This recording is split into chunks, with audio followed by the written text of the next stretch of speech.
Alors, je suis pas forcément cartésien, j'ai vraiment l'esprit ouvert, hein. Quelquefois, justement, quand on me demande, on me dit, mais t'es super cartésien, etc. Je dis non, justement, j'ai l'esprit vraiment ouvert. Et j'explique toujours que notre réalité, déjà, rien que ça, c'est très discutable.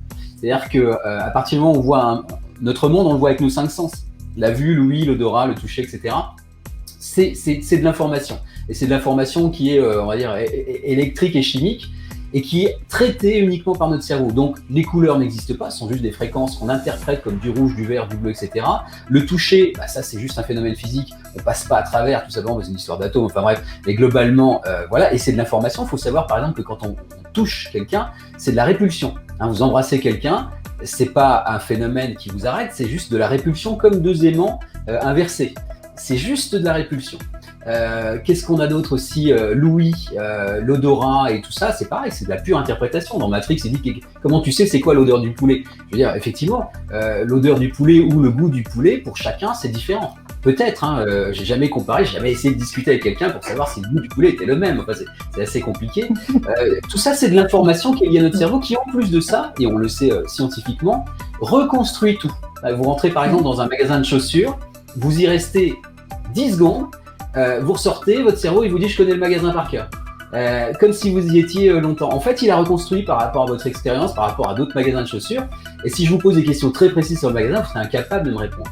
Et pourtant, vous aurez l'impression de le connaître. Donc tout ça c'est faux. Vos souvenirs, au fil du temps, c'est plus vraiment vos souvenirs parce qu'ils sont là aussi totalement tronqués. Donc qu'est-ce que c'est que la réalité? Franchement, et en plus de ça, on a l'histoire du temps, qui est alors là purement une interprétation de nous, de notre conscience. Enfin, je veux dire, un gamin de 5 ans, quand on lui dit tu verras dans un an, ça lui paraît excessivement loin. Et quand on dit ça à quelqu'un qui a 60, 90 ans, il dit c'est demain. Donc on n'a plus du tout la même notion du temps.